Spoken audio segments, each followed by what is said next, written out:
When I look at the mothers of my two children, Same mom, different? different mom, one daughter here, one daughter here. I could have married either one, Mm. but it would not have been because I thought I should have. It would have been because they were the mothers of my children. My daughter's mothers felt they should have become my wife purely due to pregnancy. Mm. And I told them I would not make a decision, a lifelong decision about who I'm going to spend the rest of my life with purely based on pregnancy. I said we can continue to explore, to date. I would like to move in with you. We have to learn more What? about each other before we decide to spend the rest of our lives together. Mm. And they arrogantly said it ain't going to work that way. All right, I'm a little bit confused. Work with me. Work with me. I'm being a little bit more empathetic in my assessment, and I'm looking to understand, not just look to respond. So let me just ask myself a couple questions. So you're looking to explore and date after you get her pregnant, and they arrogantly didn't just want to be a baby mama, they actually wanted to explore and live the rest of their lives with the father of their children. And you seen that as problematic. Now, again, I'm trying to make sure that we're all on the same page here and that I don't that I don't judge cuz I'm always looking to understand. I know that everybody got a different perspective, but I'm expecting as you get older for you to make a better assessment of your life because for me, let me just say for me, not what it should be, just for me in particular. If we have a child together, you in there like swimmer for the rest of your life. You don't really, ain't no going nowhere. It is what it is. If I got two baby mamas, they both just gonna be mine because my kids are going to be under the same household as me. In a general sense, something, anything, something gonna have to work out. But what I don't understand is give me a little bit of rope here because I'm learning. I'm learning what happens in the culture. What I don't understand is how do you make an informed decision or an assessment after you have a child? Like that seemed like that would be something that you would have a conversation within yourself, let alone with the person that you wind up getting pregnant before you have a child. You know what I'm saying? Like that's something, hey man, is this a person that I want to spend the rest of my life with? Because essentially you're tied to them through the child. And that's essentially why they say that the person that you have sex with is the person that should be your husband or your wife, is because through that child, you guys are always going to be integrated. And so why co-parent when you can be parents together in the same household, which I know that Umar Johnson is smart enough to know the statistics that come along with being raised in a single parent household versus a two parent household. Let me learn a little bit more. Mm. I need to be your wife, and I need to be your wife now. Okay. Had they been a little bit more patient and humble with me, either one, they would have became my wife. What? I don't know if they know that. They know it now because they're going to see this. Right. If they would have just been a little bit more respectful of where I was coming from, they would have got married. I would have married either one because they were the mothers of my daughter. Now, the same way you throw things at me in the sense Yes, of narcissistic tendencies, Uh-huh. and even a statement like, because a lot would take the statement that you just made as, okay, that's coming from someone who is rooted in narcissistic tendencies, Pot toxic calling the kettle black. masculinity, of you making the choice and all of these things. And now, even at this point, looking not just for one wife, but possibly two wives to fulfill My you. desire for two wives, though, is not based on personal need. It's based on political need.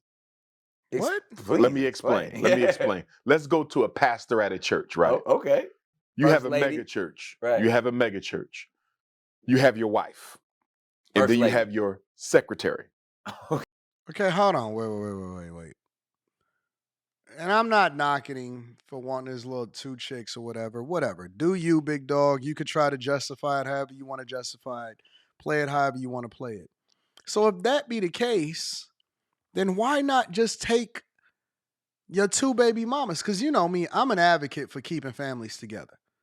If that's what you want to do, if we just gonna remix it, then why not remix it and get the two mothers of your children if you are now making this assessment and saying that I want this? Okay, well then bring the family together. Right? No? Am I off? Okay. Stay with me. That secretary is doing so much for that church to keep you afloat. Mm-hmm. Sooner or later, she's going to expect a personal relationship. It's human nature. This is why pastors almost end up sleeping with their secretaries. This is why CEOs end up sleeping with their executive assistants, because they are your what? Work wives, right? Mm. Many of us have had work wives. It didn't start out that way. You might have never even wanted them. But guess what? Them long nights in the office, her holding you down, y'all get closer. And sooner or later, her cookies get crushed. This dude is absolutely insane.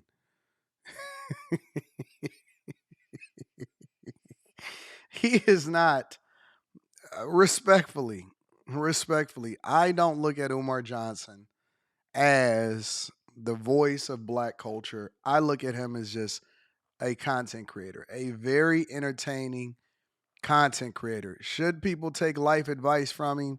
Probably not at all.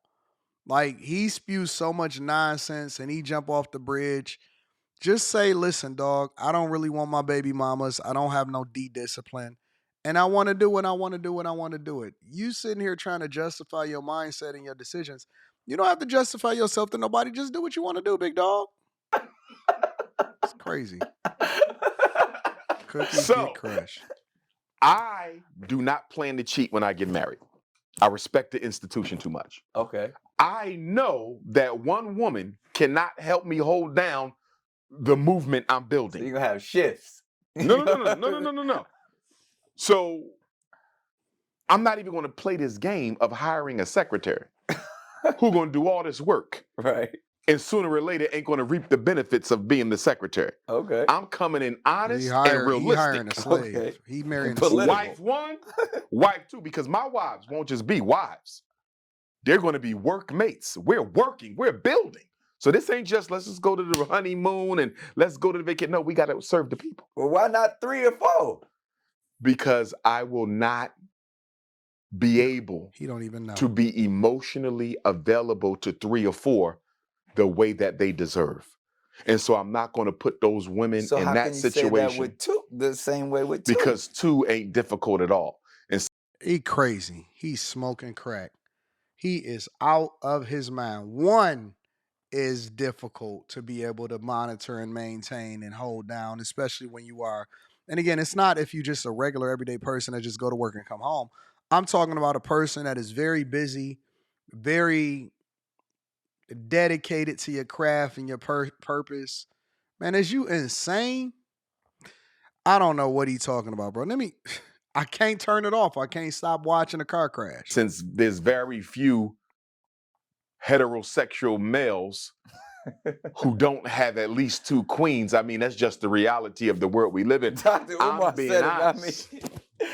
I'm being honest. He basically Some men, just they can do one justifying wife. all of the stuff that he tried to hold Very Nick few Cannon alpha accountable males have for. one woman. Mm. I'm not sure if I ever met a man who had just one woman, Jesus. right? But I'm not going beyond 2. 2 is enough. I need to stay focused, Nick and Cannon they need just to eating hold me this one down. up. I'm good with 2 queens. I don't need more. Nick Cannon eating this all up. All right. Well, I guess we broached the conversation. Sheesh. All right. Well, listen, make sure y'all tap into the Patreon. Link is in the description. Teach Hanley 40% off your first order, 20% off for life. You rocking with this rhetoric? I love you. I appreciate you. I'm going to holler at you later.